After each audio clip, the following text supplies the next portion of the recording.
était un naïf, mais qui était l'incorruptible, et qui, lui, réellement y croyait. Parce que souvent, le sale boulot est fait par des purs qui y croient, manipulés par des salopards, qui les envoient sur un chemin de naïveté, et qui, quand ils ont fait le sale boulot à leur insu, sont détruits, vous voyez. On peut dire d'ailleurs comme ça que Mitterrand a fait rentrer tous les juifs possibles et imaginables dans le système de domination politico-économique français, hein, et puis qu'à la fin, il s'est fait liquider. Hein, repassez-vous l'échange avec El Kabbach, l'échange de Mitterrand et El Kabbach. On voit bien que d'ici au mois de juillet, on va encore vous redemander que la France présente des excuses pour ce qui s'est passé à Vichy. Votre position est toujours la même. Ils attendront longtemps, ils n'en auront pas. La France n'a pas d'excuses à donner, ni la République. À aucun moment je ne l'accepterai. Je considère que c'est une demande excessive de gens qui ne sentent pas profondément ce que c'est que d'être français, l'honneur d'être français et l'honneur de l'histoire de France. Et vous recommanderiez à vos successeurs, s'ils sont de droite, d'adopter la même attitude? Ils feront ce qu'ils veulent, mais bien sûr. Pas de recommandation à faire. Non, mais parce que la pression va se faire également sur eux. Dans 100 ans peut-être aussi encore. Ouais. Qu'est-ce que ça veut dire? C'est l'entretien de la haine. Et ce n'est pas la haine qui doit gouverner la France. Qui est le même échange que El Kabbach et Marine Le Pen la semaine dernière. Hein. Avant, c'était combien de temps ça va durer encore pendant 100 ans? C'est la politique de la haine. Je dicte de mémoire, mais on voit bien effectivement qui... Mitterrand dit bien qui est la haine. La haine, c'est ceux qui mandatent El Kabbach. Hein. C'est pas moi. Hein. Et la religion de la haine, c'est facile de voir. Il suffit de lire l'Ancien Testament pour savoir quelle est la religion de la haine. Hein. Il suffit de lire les prophètes de l'Ancien Testament pour voir quel est le projet. Hein. Le projet, c'est de soumettre les nations pour en faire des esclaves, hein, et pour amener le règne d'une communauté qui se définit racialement. Il ne faut pas oublier. Et racialement infiniment, puisque par le sang de la mer, pour être sûr que le sang n'ait pas été corrompu par le postier ou le plombier. Vous voyez? Non, mais tout ça donc, est vraiment pensé racialement, intégralement. Et ce sont ces gens-là aujourd'hui qui nous donnent des leçons d'antiracisme et qui ont la haute main sur l'antiracisme et qui me font condamner pour racisme et apologie de la haine. Hein? C'est pour vous dire qu'on est vraiment dans un monde totalement inversé. Et là, ça nous amène aussi même à l'éducation nationale et à la destruction même de l'âme, de l'enfance, en leur insufflant dès le plus jeune âge des valeurs inversées, qui les déconnectent de la loi naturelle. C'est que pour que tout ça passe au niveau du peuple français, il faudra rendre le peuple français infiniment bête, infiniment stupide, infiniment émotif, infiniment éloigné, de même ce qui était le projet des humanités des Lumières, qui était la transmission de la maîtrise de la logique, vous voyez, du logos. On voit bien aujourd'hui qu'il y a un processus, quand on parle de descendre, de destruction généralisée, parce que le peuple français, avec son bon sens, on va dire pays de Descartes, même si on ne veut pas trop rentrer dans le détail sur les faiblesses mécanistes de Descartes, c'est qu'en fait le français normal ne peut pas descendre aussi bas que là où on lui demande, il voit bien que, et le faire descendre au nom toujours de l'égalité et de la liberté. Hein. C'est toujours ça, c'est-à-dire qu'on arrive aujourd'hui à une dictature policière d'un tout petit nombre, et ça se fait toujours au nom de la liberté et de l'égalité. On prétend toujours nous défendre notre liberté et notre égalité. Hein. Et aujourd'hui, on voit bien que pour que le peuple de France accepte de descendre aussi bas dans une logique totalement inversée, il va falloir qu'on détruise en lui, par la petitesse, tout esprit de rébellion. Hein, je reviens à ça, c'est-à-dire cette lâcheté, cette soumission que je vois tous les jours. C'est pour ça que je vous félicite d'avoir simplement le courage d'être là. Je pense qu'il faut être déjà courageux pour venir là ce soir. On a des gens de plus en plus petits, c'est-à-dire qui sont que dans la soumission et la lâcheté, et qui disent oui, mais ferme ta gueule, bouge pas, il y a toujours une petite place à prendre, serre les fesses, enfin, vraiment, et qu'on le voit par je dirais, l'effondrement quasiment physique du personnel politique. On ne sommes aujourd'hui que représentés que par des nains, et je dis même des nains physiques. Hein. On a un ministre de l'Intérieur qui est le chef de la police, qui est un petit passif d'1m60, vous voyez ce que je veux dire? C'est pas normal, vous voyez, c'est pas normal que les flics, hein, quand on voit ce que c'est qu'un grand flic, soit obligé, et pour chef, une petite franc-maçonne d'1m60 qui travaille entièrement pour l'étranger et pour soumettre et humilier le peuple de France, et y compris d'ailleurs sa propre police. Hein. Car je fais une petite digression, depuis que les flics s'étaient amusés à faire des quenelles dans tous les sens, il est passé des directives en interne, etc. On a fait le ménage. Je vois même moi chez les gendarmes qui sécurisent les tribunaux, parce que j'y suis en permanence, c'est plus les mêmes gendarmes qu'il y a 2 ans. Les gendarmes, il y a 2 ans, ils faisaient des quenelles à tout va. Aujourd'hui, on a de plus en plus de petits gendarmes, des petits teigneux qui viennent m'emmerder quand je me mets à parler avec mon avocat, qui viennent m'emmerder, qui sont des petits avortons comme ça. Et on voit bien, pour ceux qui regardent les émissions là, les infos, qu'aujourd'hui on forme les corps constitués français à tous les niveaux, et non par la police, par des stages entiers qui passent par Auschwitz, à la soumission totale à l'idéologie shoatique, pour être sûr vraiment qu'ils feront le sale boulot jusqu'au bout. Et ce qui est très inquiétant, c'est que des peuples et des pays ont subi 50 ou 60 ans de bottage de cul par des élites illégitimes et des petits flics insupportables. Demandez à ceux qui ont vécu la Hongrie d'après-guerre, la Roumanie d'après-guerre, la Pologne d'après-guerre, comment ils ont morflé, et que la France peut tomber là-dedans, et on peut vivre peut-être, s'il n'y a pas un vrai sursaut du génie français, de l'esprit français, de la dissidence et du courage, une dictature de petits valses avec des petits flics qui, au nom de l'idéologie shoatique, passeront leur temps à nous persécuter, à nous soumettre. Et on le voit bien aujourd'hui par des marqueurs très simples. C'est qu'aujourd'hui, se scandaliser de ce qui se passe à Gaza, vous voyez, hein, qui normalement doit révolter, je dirais même, l'esprit soi-disant voltairien, aujourd'hui, un Premier ministre vous dit que c'est de l'antisémitisme déguisé. C'est-à-dire qu'aujourd'hui, nous devons être sionistes, et pas à l'époque où on pouvait rêver sur le kibbutz, mais être sionistes dans l'Israël de Netanyahou, de Plomb Durci, de Lieberman, de la Cisjordanie, c'est-à-dire de fanatiques militaro-religieux qui proclament et éructent leur haine de l'humanité courante au monde entier. Et nos élites socialistes, n'oubliez pas, socialistes, pas fascistes, hein, nous demandent de nous soumettre à ça, et nous soumettent à ça, et me soumettent à ça tous les jours, par ce qu'on appelle, non pas la justice, mais l'institution judiciaire. J'ai en ce moment 16 procès simultanés, vous voyez, pour me faire comprendre que je dois fermer ma gueule. Un contrôle fiscal carabiné qui vient du plus haut de Bercy, qui me demande de justifier à peu près chaque chèque que j'ai pu encaisser, et même avec le double contrôle fiscal aussi sur soi-disant la possibilité que je sois soumis à l'impôt sur la fortune, ce qui est délirant, me demander des comptes sur des choses qui remontent à 8 années. Vous voyez, c'est-à-dire pour me pousser à la colère, au désespoir, à l'épuisement, par les moyens les plus vils qui existent, pas un combat dans l'honneur où quelqu'un me provoquerait en duel pour me passer par l'épée, mais pour me rendre dépressif, suicidaire, voire criminel, parce qu'à un moment donné, je fais en sorte de ne jamais voir mon contrôleur fiscal en payant quelqu'un, parce que je peux encore le payer, grâce à vous d'ailleurs, pour le voir à ma place, parce que le danger, c'est qu'à un moment donné, le petit avorton mandaté pour me persécuter, je risque simplement de le tuer avec mes mains, car je peux, moi, avec mes mains, le tuer en moins de 5 minutes. Vous voyez, c'est ça la réalité. Et pourtant, je suis obligé de subir sa persécution mesquine, comme une fourmi. Des fourmis détruiraient un lion qui a eu le malheur de s'assoupir sous un arbre, vous voyez. Et c'est une vision effectivement horrible et abjecte. Or, c'est la vision actuelle de notre France, et c'est ce que j'entends moi aujourd'hui pour les gens qui aujourd'hui légitiment l'éviction de Jean-Marie Le Pen. Vous voyez, il faut en passer par là pour se rapprocher du pouvoir. De quel pouvoir peut-on se rapprocher et quel pouvoir peut-on prendre quand on en passe par toutes ces abjections et ces soumissions? Ça veut dire en fait qu'on passe à un moment donné à la caisse, c'est-à-dire qu'on rejoint le pouvoir pour faire le sale boulot que le pouvoir veut que vous fassiez à sa place. Ça ne veut pas dire prendre le pouvoir, hein. Ça veut dire obtenir un petit rôle de capot, vous voyez, c'est pas ça, prendre le pouvoir c'est autre chose, hein. Et je pense certainement qu'il vaut mieux ne pas prendre le pouvoir, mais continuer à incarner une résistance authentique, plutôt que de détruire, simplement d'ailleurs par la stratégie politique, et qui passe toujours par des options morales, de détruire le dernier bastion qui pouvait être encore un bastion de résistance à ce monde de la petitesse, de la dictature, du monde des petits juges et des avocats, puisqu'en fait là aussi il y a un parallèle avec... Quand on sait que la société américaine, qui est la société, toutes ces contradictions ignobles sont exacerbées, la plus capitaliste, la plus communautaire, où le lobby judéo-sioniste est le plus puissant à la fois par Wall Street et par Hollywood, vous voyez, c'est bordé par les deux côtes, et puis il y a les rednecks au milieu, les ploucs américains, méprisés, écrasés, et à qui on ne demande pas leur avis.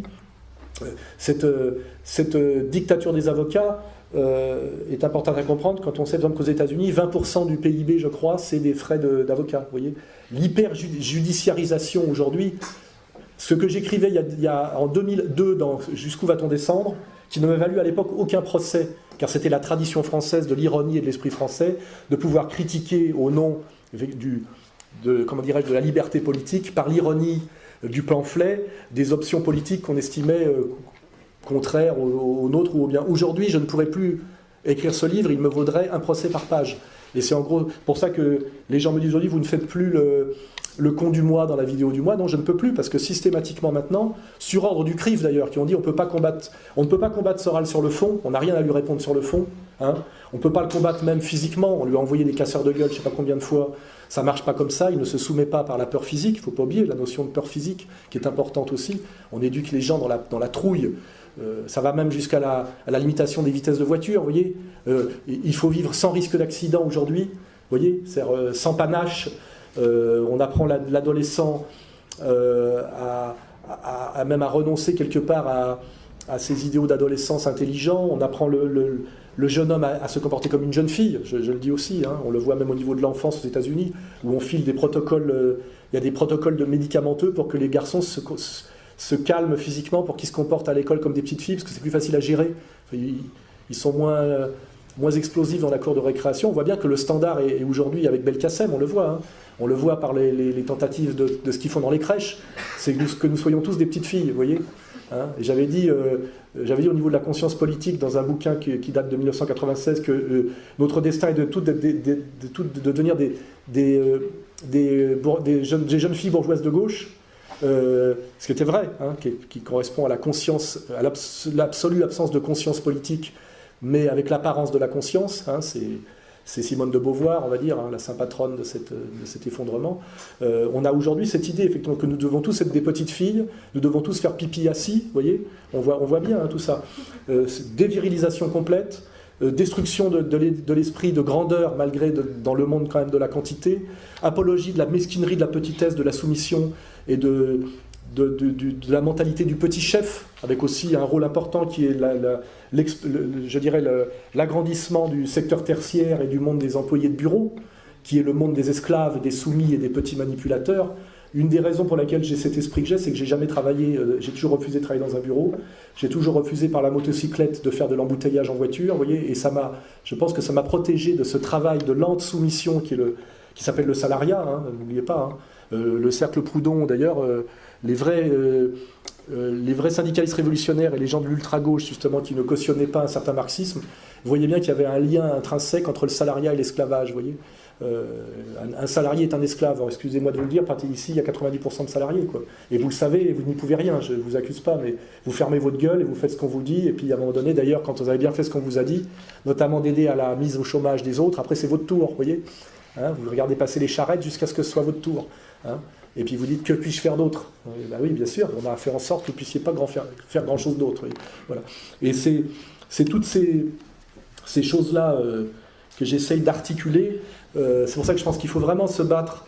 Il faut avoir une analyse économico-sociale très sérieuse, et pour ça recourir d'ailleurs aux catégories marxistes de la lutte des classes, des antagonismes de classe, qui était le gros problème du cercle Proudhon. Hein. C'est qu'à un moment donné, il y avait quand même des gens qui venaient du mouvement ouvrier et d'autres qui venaient de la rente d'une aristocratie en fin de course, mais qui avait encore un peu de rente, et qu'à un moment donné, il y avait quand même, malgré des accords d'esprit et de grandeur, il y avait quand même des antagonismes de classe qui étaient assez forts. Et je le vois d'ailleurs aujourd'hui, même dans les combats qui sont menés à l'intérieur du Front National. Il y a la droite du Front National bourgeoise qui se dit que ça serait pas mal de participer au pouvoir en devenant, je vais dire, le complément du futur UMP, et puis les gens qui sont ouvrières au Front National qui ne le voient pas comme ça parce qu'eux se sentent plutôt des trahis du PCF. Or il est très compliqué d'articuler à l'intérieur d'un parti, quand un parti ne recouvre pas une classe sociale, hein, et qu'il est composite, comme le cercle Proudhon, comme égalité et réconciliation, la fragilité est beaucoup plus grande, parce que les antagonismes de classe peuvent ressortir plus facilement, de même d'ailleurs que les antagonismes raciaux et religieux. C'est pour ça qu'effectivement, une société ethniquement cohérente, religieusement unitaire, et de petits entrepreneurs, c'est-à-dire de travailleurs libres, est une société incroyablement solide face aux agressions extérieures. Or, ça ressemble à la société, je dirais, si on recherche un précédent de l'histoire, à la société de la démocratie grecque telle qu'on nous la vante, qui est en fait une société de petits patrons propriétaires terriens qui savent manier les armes, vous voyez, qui savent manier les armes et qui sont capables de s'allier militairement. Et ça, effectivement, c'est sans doute la société la plus dure à combattre, à détruire de l'intérieur et à combattre de l'extérieur. C'est en fait le vrai idéal grec, mais qui en fait, ici on l'analyse par rapport à ce monde aujourd'hui de la petitesse et de la quantité, est un monde totalement aristocratique, en réalité, si on comprend bien ce que veut dire le mot aristocratique étymologiquement. Donc là aussi, il y a un travail de détricotage. Qu'est-ce que la démocratie? Bon, comprendre l'Empire, j'ai quand même fait pas mal de boulot. Aujourd'hui, nous sommes dans une démocratie de marché et d'opinion qui, en fait, en dernière instance, le pouvoir de l'argent et du mensonge. Hein. Le pouvoir de l'argent, c'est-à-dire des plus riches, qui prennent le contrôle sur les médias pour manipuler l'opinion par une idéologie d'opinion, une idéologie dominante, et qui est en fait le règne de l'opinion, qui est le contraire du règne de la vérité, qui, comme chacun sait, doit se chercher d'ailleurs, qui est un dur travail. Et donc nous sommes aujourd'hui, évidemment, dans la dictature de l'argent, relayée par l'abêtissement, par le mensonge. Hein. Et on voit bien que nos représentants politiques majeurs et nos représentants médiatiques majeurs incarnent totalement ça aujourd'hui, et qu'à la limite, la seule réaction qu'on a, souvent, c'est de se dire « je ne regarde plus la télé », j'essaie de fréquenter des gens qui partagent mes idées, donc on se rapproche du cercle R. Je vais essayer de me retirer même de la ville et essayer de devenir, de prendre la campagne étant abandonnée, il y a encore un petit espoir de ce point de vue-là, de faire de la permaculture dans une ferme en ruine qu'on aura rachetée. On est tous en train de penser à ce genre de projet, tellement la situation est, pour un être, je dirais, qui est encore un être humain, incarnant la loi naturelle, tellement la vie est insupportable. Et je le dis bien, la vie est insupportable non pas parce qu'on n'a pas à manger, personne aujourd'hui ne combat contre la faim dans nos social-démocraties libérales avancées. En fait, on combat pour la dignité, même si on n'arrive pas à mettre ce mot-là. On nous nourrit, on nous gave jusqu'à l'obésité, c'est aussi un lien. L'homme sans qualité, l'homme de la quantité, c'est aussi l'obèse, hein, c'est l'obèse américain. Hein. 130 kilos de junk food, con comme un balai, 8 heures par jour devant sa télé à zapper, consommant du sport sans jamais en faire. Hein. Regardez le commentateur de foot, il incarne parfaitement ça, le gros là. Comment il s'appelle? Ferme ta gueule, gros con, quand tu n'es même pas capable de courir le 100 mètres en moins de 20 secondes, de comment tu peux te permettre de critiquer la faiblesse d'un joueur de niveau mondial parce que tu trouves qu'il rate de temps en temps un contrôle dans un match de la Champions League, qui est un match qui demande une technicité, une vitesse de jeu incroyablement. Il y a une obscénité, vous voyez. Qu'un ancien champion commente le football, c'est normal, vous voyez. Quand Zidane peut critiquer un grand joueur, mais quand un obèse se permet de le faire, j'ai envie de lui botter le cul, parce que je suis encore hanté, moi, par la loi naturelle. Je trouve que c'est obscène, vous voyez, c'est obscène, voilà. Et ce type-là ne le comprend même pas, il fait le malin, il est là, comme ça. Ça, normalement, ce type-là, il y a une certaine époque qui n'est pas si ancienne, les commentateurs de sport étaient d'anciens sportifs de haut niveau, très souvent, ou des types très humbles, qui étaient dans l'admiration des sportifs.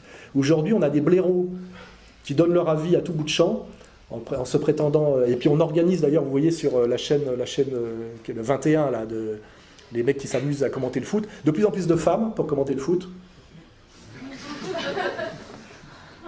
Voilà, enfin, on voit bien, toujours pareil, cette destruction des bastions où pouvait encore se réfugier, je dirais, l'âme humaine saine, parce qu'effectivement au départ le sport, c'est pas pour rien que l'aristocratie embourgeoisée anglaise, à un moment donné, a produit le sport comme pratique d'élite, parce qu'il fallait, je pense, une compensation à la laideur morale des élites capitalistes et aristocrates anglaises, qui est l'aristocratie la plus dégueulasse du monde, puisque c'est une aristocratie entièrement bourgeoise. Il fallait forcément rééquilibrer pour que ça reste des élites par autre chose. Et en même temps qu'ils se comportaient comme des porcs, ils se comportaient comme des porcs dans leur affairisme colonial de la société des Indes orientales ou occidentales. Ils faisaient du rugby à Oxford parce il y avait une intelligence de l'élite, vous voyez. Mais aujourd'hui, on le voit bien par nos élites à nous, qu'elles sont... on voit même par les élites journalistiques de Canal+. On n'a que des avortons arrogants, haineux et très souvent homosexuels d'ailleurs, hein, je le dis. Bon, je me fous, il n'y a pas de police des braguettes et tout ça, il y a une homosexualité grecque, enfin je veux dire, et virile et tout ce que vous voulez. Mais on voit bien aujourd'hui quand même que c'est des marqueurs, quoi. Voilà, que aujourd'hui, on a des petits trous du cul, c'est le cas de le dire, puisque c'est là que se situe leur vision du monde. Leur vision du monde, leur quant à soi et leur rapport à l'autre. Ils se définissent par... Bah oui, il faut bien se définir par quelque chose. Moi je suis écrivain, éditeur, homme public. Il y en a, ils se définissent, ils disent je suis gay. Donc je dis, ça veut dire qu'ils se définissent par leur trou du cul. C'est pas une pratique sociale, j'ai toujours dit c'est une pratique de loisir, mais tout ça effectivement montre bien effectivement une évolution du rapport à soi, du rapport à l'autre et de ce qui fonde, je dirais, l'être. Vous voyez, voilà. Normalement, dans une société classique, on est ce qu'on fait. Il y a un type, il est menuisier, charpentier, évêque. Vous voyez. Aujourd'hui, on est jeune fille de gauche. Gay, vous voyez, tout ça c'est des marqueurs, hein. Il faut être capable d'articuler ironiquement tout ça, je le dis bien, parce que j'essaie toujours de rester un peu un peu rigolo, ce qui fait d'ailleurs que les faux intellectuels ou les prétentiaires comme Todd ne me considèrent pas comme un intellectuel, parce qu'eux sont totalement des intellectuels du règne de la quantité. Vous voyez, ils sont démographes et statisticiens. Vous voyez, ce qui les ramène à des pensées totalement grotesques, puisqu'après avoir parlé du hollandisme révolutionnaire, aujourd'hui, il dit que tous nos problèmes nous viennent du catholicisme zombie. Je ne plaisante pas, c'est-à-dire que le mec, il voit toujours le rôle de l'Allemagne dans la crise, le rôle du catholicisme zombie, il ne voit jamais le CRIF. Mais bon, il est peut-être, je crois, l'arrière-petit-fils du grand rabbin de Bordeaux. Peut-être qu'il y a quelque chose qui bloque dans son cerveau, vous voyez. Voilà. Donc, peut-être pour finir, parce qu'il faut que je pourrais parler comme ça, moi, comme Fidel Castro, pendant 12 heures. Quand je serai dictateur, je ne manquerai pas de le faire dans la chaîne unique en noir et blanc que j'aurais réimposée à tout le monde.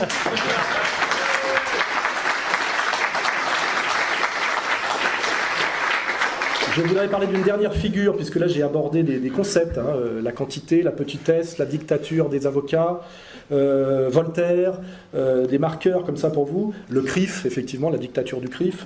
La dernière personne que je voudrais aborder pour finir, c'est Jeanne d'Arc. C'est demain, hein, la procession pour Jeanne d'Arc.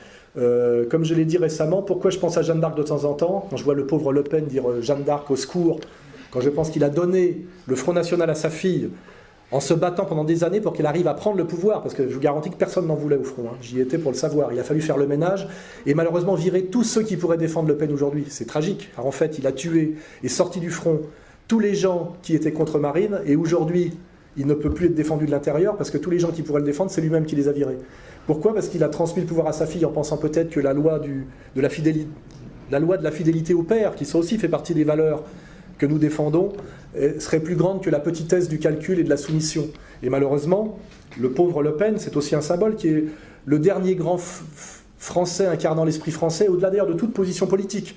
Ancien engagé, lieutenant de la Légion, je crois, ou sous-lieutenant légionnaire, enfin je veux dire, qui incarne encore, qui est capable de réciter des centaines de poèmes par cœur, qui connaît toutes les chansons du répertoire. Homme admirable de la France mourante, vous voyez.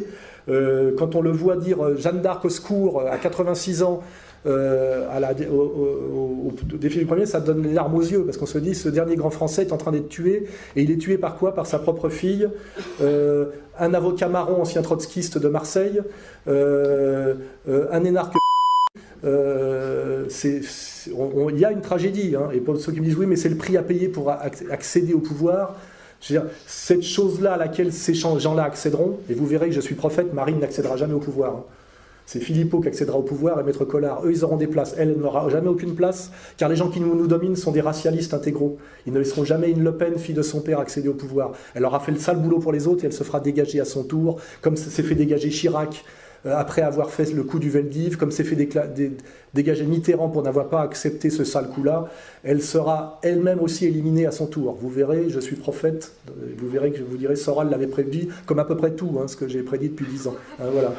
Et donc la dernière figure effectivement à laquelle je me réfère, c'est Jeanne d'Arc, parce que quand tout est perdu, dans l'histoire de France, il y a eu des miracles, même si c'est des miracles instrumentalisés politiquement, on le sait, sous la Troisième République, etc., ne soyons pas naïfs, mais il y a eu à un moment donné l'idée, et qui correspond à quelque chose de réel, qu'un petit personnage totalement imprévu et atypique, une jeune pucelle de 17 ans, fille de campagnard, mais ça peut être aussi à un moment donné un petit nobliau corse très récemment rattaché à un pays en pleine révolution, ça peut être un général qui n'a jamais fait la guerre, à un moment donné peut arriver un miracle. Et le miracle de Jeanne d'Arc est très impressionnant parce qu'il était très très improbable. Vous voyez, rappelons-nous en gros qu'à l'époque, la France était sous domination anglaise, 70% du territoire était passé sous contrôle étranger. Si on admet que Charles VII était la légitimité française, c'est sans doute en se référant à l'histoire de France telle que la conçoit Bainville, sans doute. Il y a des gens qui discutent que ça aurait été mieux qu'elle n'existe pas et que Charles VII disparaisse, ça aurait fait l'Europe plus tôt. Je pense que c'est la thèse de De Grelle même, hein, je crois. Et que ça aurait été mieux que les Bourguignons, avec les Anglais, nous fassent un gros machin. On peut en discuter. En tout cas, ce qui est sûr, c'est qu'un petit personnage improbable arrive à renverser la situation. Alors que tout était perdu, comme aujourd'hui, on peut dire. Les forces en présence sont catastrophiques, puisque même le Front National qui pouvait incarner l'espoir, aujourd'hui, on voit qu'au moment même où Marine accepte, après 10 ans de demande du CRIF, je le sais parce que j'ai assisté à la première réunion de demande, hein. J'y étais. La première réunion, on a dit « Vous réintégrerez l'arc républicain le jour où vous tuerez le père ». Et elle a dit non, non, non, non, non, jusqu'à ce qu'elle dise oui. Ça doit faire une dizaine d'années, vous voyez. Donc aujourd'hui, on voit que après que Marine Le Pen ait tué son père, pour une faute qui n'en était pas une, hein, tout ce qu'il dit dans son interview de Rivarol est totalement ce que disent les intellectuels juifs de bon niveau dans les années 70 sur Pétain, ce que dit Zemmour aujourd'hui, enfin ça ne posait aucun problème en réalité, hein. C'était juste le commentaire distancié, désabusé et très instruit d'un patriote français qui a une grande culture historique, hein, et qui remettait simplement les choses à leur place.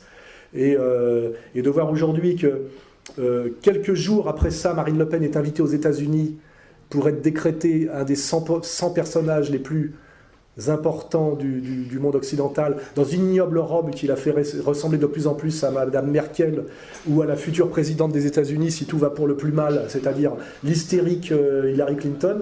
Vous voyez, y a quand même un enchaînement mécanique des choses qui fait que on ne peut pas dire que simplement que c'est du complotisme, vous voyez, ou de la paranoïa. On voit très bien qu'il y avait des conditions à remplir pour pouvoir passer certains verrous, et qu'effectivement, le Front National, qui est le premier parti de France aujourd'hui, et qui a vocation à accéder au pouvoir, parce que ces fondamentaux, ces deux piliers qui sont lutte contre le mondialisme financier et lutte contre l'immigration, aujourd'hui qu'ils appellent l'islamisation, parce que ça plaît aux néoconservateurs et à nos élites juives sionistes, on voit bien que ces deux fondamentaux, tous les Français y adhèrent, c'est une réalité.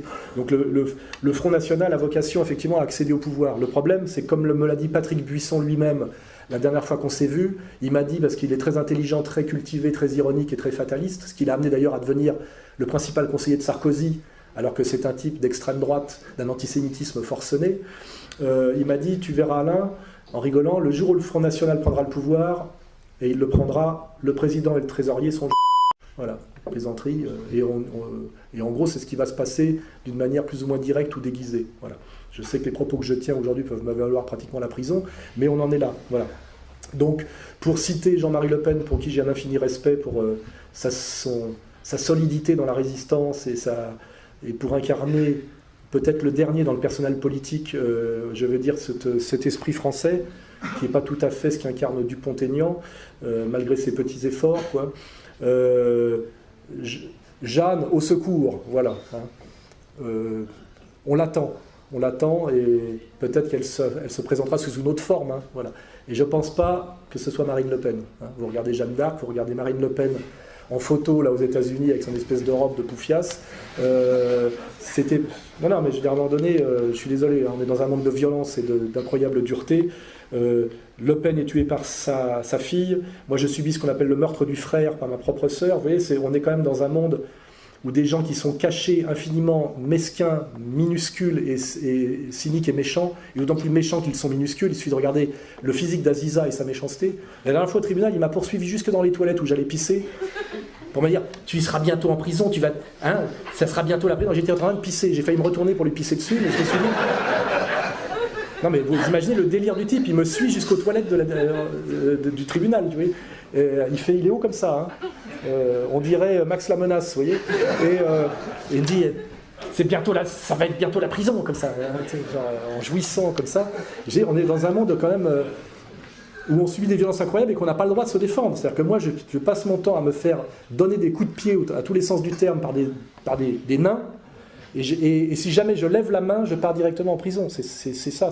Et ça me donne le droit, je crois, de me faire un peu plaisir par ce qui est très français, qui est le verbe. Vous voyez, je ne fais jamais, moi, que parler sur un ton ironique et taquin, qui est en fait assez, pour les gens qui me connaissent et qui regardent mon travail objectif depuis 10 ans, assez dépourvu de violence réelle. En réalité, je suis parfois colérique, parfois émotif, mais je pense que je travaille, je finirai là-dessus, à la réconciliation nationale authentique. Je n'appelle jamais à la violence. Personne n'a jamais produit aucune violence en mon nom. Ça n'est encore jamais arrivé, malgré toutes les provocations et les manipulations. Et c'est là-dessus que je finirai. Bien sûr, n'oublions pas dans tout ça de rester français, c'est-à-dire plein d'ironie et de désir de réconciliation. Voilà, merci.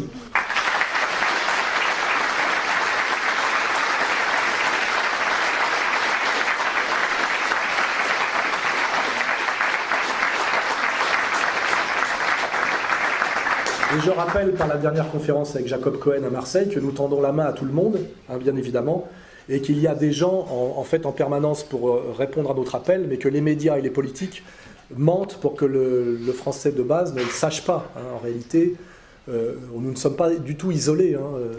On a, ça, comme vous le voyez ici, le consensus de réconciliation marche très bien. Mais le pouvoir politico-médiatique n'en veut pas. Le pouvoir politico-médiatique et donc financier veut la violence, la guerre et le chaos. C'est une certitude. Voilà. Merci Alain Soral. Pardon, c'est juste pour poursuivre la discussion, juste avant les questions-réponses. Je pensais à la personnage d'Aziza. Ça me fait penser au personnage incarné par Louis de Funès. Donc peut-être qu'à l'époque, dans le cinéma français, ils avaient déjà perçu ce genre de personnage qui arrivait. Et effectivement, maintenant, on est envahi de petits Louis de Funès, quoi.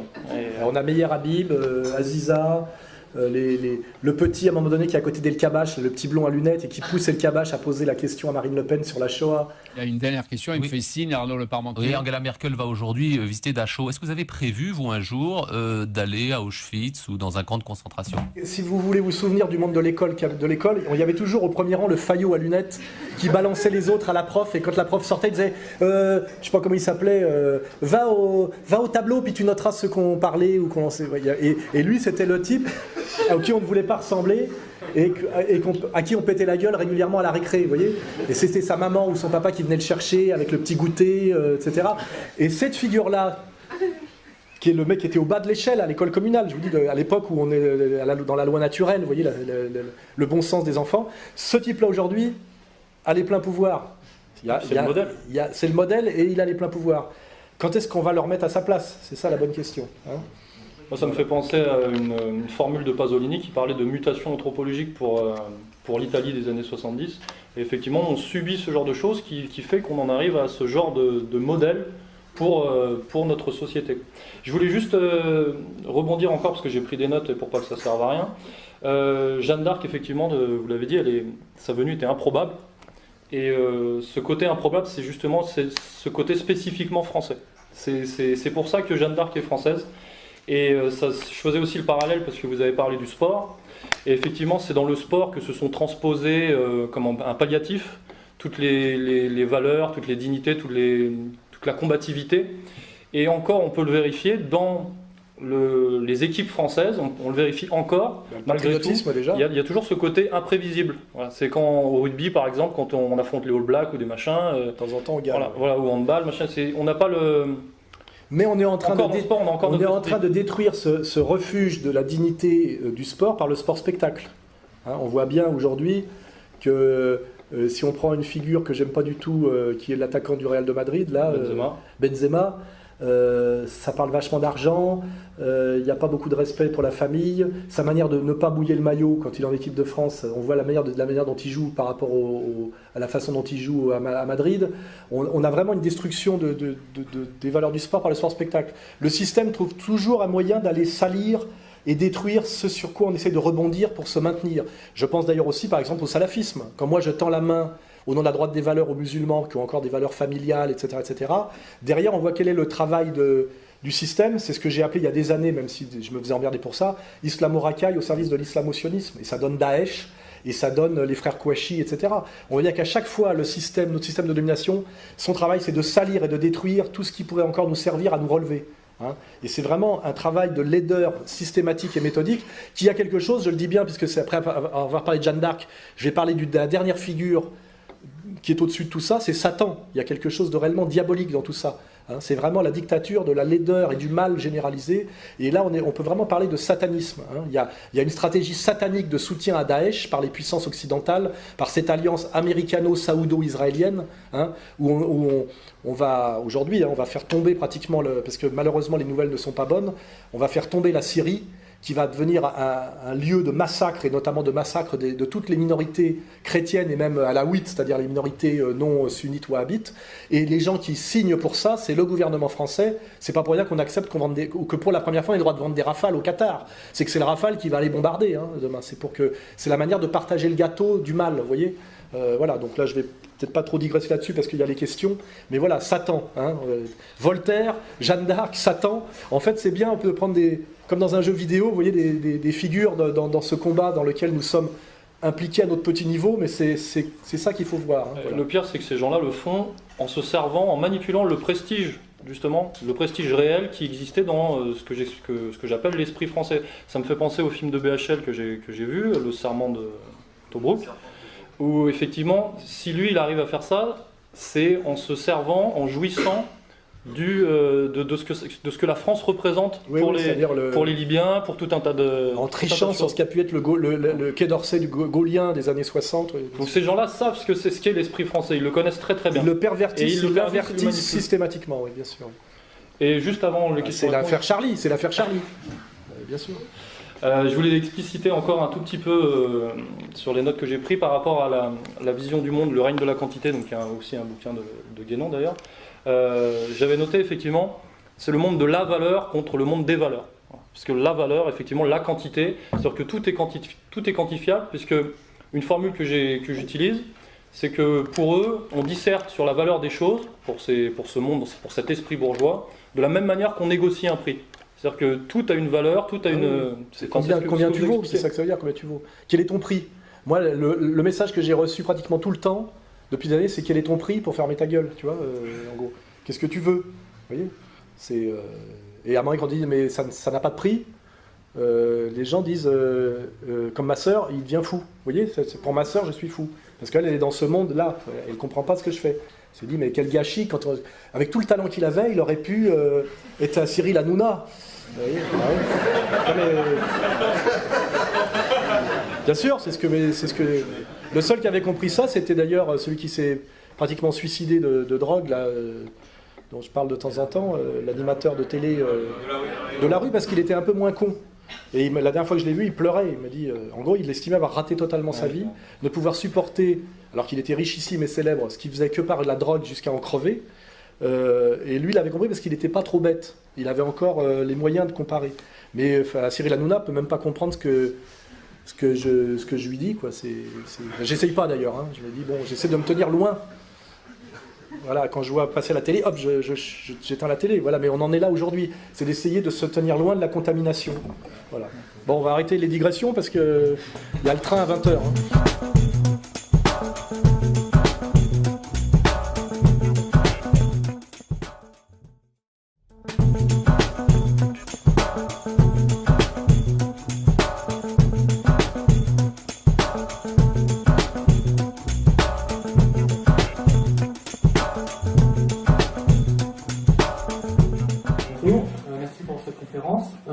Moi, je avais une question. Comme le 5 pronom comme ER, c'est une question de réconciliation nationale, c'est une question de mettre plus courant ensemble. C'est un petit peu ce qui avait essayé d'être fait avec le premier congrès de la dissidence. Malheureusement, ça a explosé en plein vol. Est-ce que vous pourriez nous donner une analyse de ce qui s'est passé dans la dissidence pour que ça s'émiette comme ça? Très bonne question, je voulais en parler, mais j'attendais qu'on me pose la question, parce que c'est tellement douloureux que je me disais on va forcément me la poser. Moi j'ai eu une logique de dire on va faire l'armée de Spartacus, l'union fait la force, on a un combat à mener, un ennemi puissant, donc on fait fi de nos égos et on y va, la fleur au fusil, enfin voilà, j'étais dans cet esprit-là, on va dire assez coubertin. Malheureusement, il y a, je vous dis, la contamination de la mesquinerie contemporaine qui nous dépasse tous et qui fait qu'à un moment donné, des gens que j'ai aidés à monter un peu, en diffusant leurs vidéos sur un site qui leur permettait de passer de 3000 à 40 000 vues, en les faisant nommer pour des quenelles, puisque c'est moi qui organisais les quenelles, il faut le savoir, qui choisissait les gens, faisait le texte de présentation, etc., pendant toutes les premières années jusqu'à l'année dernière. Donc je les aidais à monter dans la dissidence pour dire, bah voilà, on est... l'union fait la force. Or, à un moment donné, qu'est-ce qui s'est passé? La question de la rivalité mimétique, sans doute. Ils ont vu, non pas le combat à mener l'adversaire, mais moi qui ne suis rien, parce que ces gens n'étaient rien, ce qui n'est pas le cas de moi et Dieudonné, qui étions quelqu'un avant la dissidence, et qui avons renoncé au monde médiatique normal pour mener un combat. C'est-à-dire que moi, je passais à la télévision, chez Ardisson, je vendais des livres, etc. Je venais pas de nulle part. Mais eux qui venaient de nulle part, ils se sont dit, tiens, avec des vidéos qui font 40 ou 50 000, un petit blog où on donne son avis et puis il participe au truc des quenelles, on peut d'un seul coup devenir une petite vedette Et donc ça veut dire d'un seul coup avoir des messages de soutien qui flattent l'ego, des messages de femmes, n'oubliez pas, qui d'un seul coup vous trouvent un charme que peut-être vous n'aviez pas avec vos 120 kilos à l'époque. Parce que ces gens qui m'ont trahi sont tous laids physiquement et obèses, il ne faut pas oublier. C'est important. Et puis d'un seul coup ils se sont dit, tiens finalement, Soral, on pourrait peut-être lui faire la peau. Il y a aussi l'idée de l'argent. Comme nous, on a monté une organisation économique pour pouvoir combattre, pour payer les avocats, les condamnations. Ils se sont dit, ils font de l'argent. Et alors là est arrivé aussi quelque chose, c'est des agents du ministère de l'Intérieur, il ne faut pas oublier ça. Le ministère de l'Intérieur qui a monté une cellule qui travaille sur moi, Dieudonné, parce qu'on les gêne, ils se sont dit, les attaques du système ne les affaiblissent pas parce que les gens qui les suivent ne se soucient pas des critiques du système. Mais par contre, si ça vient de la dissidence elle-même, ça peut être plus perturbant. Donc qu'est-ce qu'ils ont fait ?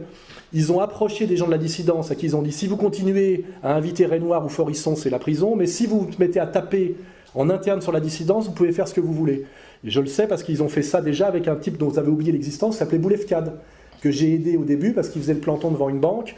On l'a aidé à exister, on l'a soutenu, on l'a fait nommer et avoir une quenelle, on a édité un t-shirt, on lui a donné l'argent, et puis à un moment donné, je le sais après coup par les gens même qui ont suivi l'affaire, les flics l'ont convoqué, ils lui ont dit tu peux faire tout le guignol que tu veux devant une banque, on s'en fout, mais tu arrêtes de soutenir Dieudonné et Soral et tu arrêtes de faire des quenelles. Et là d'un seul coup, les gens qui étaient autour de lui ont changé, c'est plutôt des trotskistes antifa qui se sont mis avec lui, il n'y a plus une quenelle et il s'est mis à me rentrer dans la gueule systématiquement. Quand j'en ai eu marre qu'il me rentre dans la gueule systématiquement, j'ai simplement fait travailler mes limiers à moi, qui travaillent sérieusement, et j'ai sorti la maison qu'il avait à Lons-Saunier, alors qu'il me faisait croire qu'il lui fallait 50 € par jour pour dormir à l'hôtel, et il m'appelait régulièrement en me disant j'ai plus de carte bleue, file-moi 100 € pour que je puisse aller dormir à l'hôtel, sinon je vais dormir dans la rue. Le mec, finalement, voilà. Donc quand on a montré sa maison à Lons-Saunier avec son jardin, il a disparu, donc vous avez même oublié qu'il avait existé, ce connard-là. Mais moi, il m'a fait chier pendant 2 ans. Voilà. Et puis après, il y a eu par exemple Farida Belgoul, pareil. Alors elle a été approchée par quelqu'un dont je ne donnerai pas le nom, parce qu'à un moment donné, vous verrez le même petit documentaire qu'on a fait sur Farida, sur cette personne. Elle a été approchée et on lui a dit, tu sais, en fait, Soral, il est drogué jusqu'à la moelle, il se lève tous les jours à 18h, et il part tous par paquet de 6 des musulmanes mineurs voilés. Et il a mis tout son argent, c'est-à-dire des millions d'euros sur un compte en banque offshore, et il va bientôt partir avec le magot. Il y a quelqu'un envoyé par le ministère de l'Intérieur, quelqu'un qui est un type qui a fait de la prison et qui est tenu par la police, qui nous a infiltrés, et dont le travail a été pendant des mois de raconter des saloperies sur moi à tous les gens de la dissidence. Et il y a ceux qui n'avaient pas envie de le croire, ceux qui ont fait leurs recherches, et puis ceux qui avaient très envie de le croire, comme Salim Lahibi, parce qu'en fait, il s'est dit, tiens, Soral, il a monté une maison d'édition, il fait son site internet, il m'a aidé à monter, maintenant, à la limite, comme je vendais ses livres, et que j'ai demandé 50%, parce qu'il y a tous les frais de logistique, etc., il s'est dit, je pourrais gagner plus si finalement, je lui faisais la peau et que je prenais sa place. Donc il a monté un petit complot. Vous verrez que tout ce que je vous raconte là est vrai et aussi sale et aussi triste que ça. Il a monté un petit complot avec des gens de sa région en disant, quand il y a eu l'affaire Binti qui a été montée par Street Press c'est Soros, Fondation Rothschild, Achomer, je sais pas trop quoi, sur une histoire de personnes que je n'ai jamais vues de ma vie, que j'ai refusé de rencontrer, enfin, faut vous dire à quel point et une personne, je vous raconte son CV, qui a fait de la prison pour trafic de drogue, qui était la maîtresse du deuxième fils Sarkozy, qui est soi-disant producteur de rap, qui ne peut pas mettre les pieds en France parce qu'elle est sous le coup de plusieurs condamnations, vous voyez, et qui se vante d'avoir touché 2 chèques pour avoir monté la cabale contre moi, qui a été relayée par Joe Dalton, un agent de SOS Racisme, et tenu directement par Julien Drey, qui est impliqué dans des affaires de viol collectif, mais qu'on présente comme un héros de l'antifascisme, alors qu'en fait c'est juste un petit voyou de 3e zone. Enfin, vous voyez, le ministère de l'Intérieur, à un moment donné, pour régler le danger Soral Dieudonné, a compris qu'il fallait qu'ils nous attaquent de l'intérieur. Et pour ça, ils ont approché, manipulé des gens de la dissidence que nous avions aidé à monter, moi et Dieudonné. Le dernier en date, c'est Laurent Louis, pour nous affaiblir de l'intérieur. Et c'est vrai que c'est plus efficace comme combat que de l'extérieur. Et malheureusement, des gens qui auraient dû être imperméables à tout ça, se sont révélés perméables à tout ça, parce que ce ne sont pas des gens comme Dieudonné et moi qui avons du talent et qui avons été au bout d'un engagement, mais c'est des gens qui nous ont rejoints, qui venaient de nulle part, et qui sont devenus des toutes petites vedettes par la dissidence. Et ils ont vu la dissidence comme un moyen d'exister et un moyen de célébrité, c'est-à-dire avec une démarche qui est le par showbiz de la dissidence, alors que pour nous, c'est un combat de résistance. Et un des exemples parfaits de ça, c'est aussi Meta TV, parce que j'en profite là pour faire le boulot. qui effectivement au début on les a aidés, hein, puis à un moment donné quelqu'un est venu leur donner de l'argent pour les aider, qui est un de mes ennemis mortels et qui est du camp d'en face, dont je ne citerai pas le nom, mais j'ai tout ça dans mes dossiers, et puis d'un seul coup, au lieu effectivement de parler de choses sérieuses, ils sont mis à m'attaquer systématiquement et à parler plus que de reptiliens, d'Illuminati, et d'histoire de je sais pas trop quoi, vous voyez, et puis il n'y a plus que de la pub sur leur site, vous voyez, donc il y a l'idée effectivement de gens qui sont venus pas forcément pour de très bonnes raisons, c'est-à-dire pas pour combattre un ennemi puissant, mais pour se montrer et se faire valoir, parce qu'ils ont vu le côté fun et facile de la dissidence, ils n'ont pas vu les agressions, les procès, les contrôles fiscaux qu'ont subi moi et Dieudonné depuis plus de 10 ans. Ils ne savent pas ce que c'est que le vrai combat, c'est pour ça qu'ils vont tous disparaître, et ils disparaissent tous les uns après les autres, ne vous inquiétez pas là-dessus, hein. Vous n'entendrez plus parler de Cardet, quand vous allez en entendre parler, vous allez tomber de haut, vous saurez qui c'est, d'où il vient, ce qu'il a fait, pourquoi il a été mis en place, mais vous ne les voyez plus aujourd'hui. Ils ont fait leur sale boulot. Farida Belgoul, vous n'entendrez plus jamais parler. Vous verrez, c'est des gens qui ont été à un moment donné, que j'ai aidés, qui ont été retournés ou qui ont montré leur mauvais visage, qui nous ont combattus de manière très sale et très laide et très malhonnête, ce qui nous a perturbé, moi et Dieudonné. J'ai eu Farida il y a quelques mois, en ce moment Dieudonné à Laurent Louis, qui l'attaque uniquement parce qu'il n'a pas eu le pognon qu'il voulait, c'est tout, hein. Qui est un type sans foi ni loi, mais c'est pareil, on pourra aussi faire le travail documentaire, les témoignages de tous les gens qui ont travaillé pour lui pour montrer que c'est une ordure intégrale, qui n'a aucune idéologie, qui a trahi tous les gens qui travaillaient pour lui, qui a été de tous les combats les plus contradictoires, uniquement par mégalomanie et par folie, le côté belge, vous voyez. Mais tout ça, effectivement, nous affaiblit, est très pénible et très douloureux parce que des gens nous demandent des comptes, des gens se mettent à nous insulter, des gens se mettent à...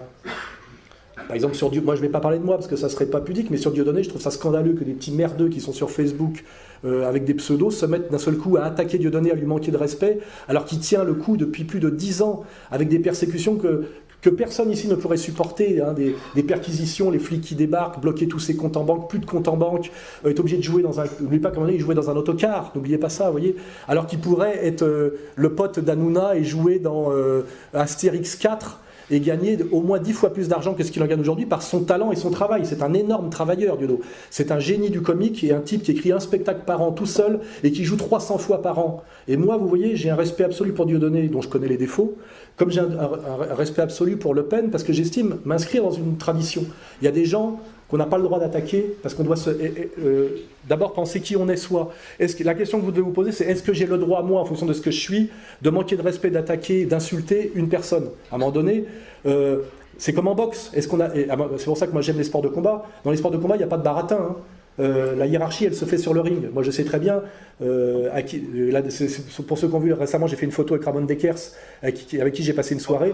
Je ne me permets pas de manquer non, à Rob Kaman, excuse-moi, c'est encore la catégorie au-dessus. Je ne me permets pas, moi, de manquer de respect à Rob Kaman, vous voyez.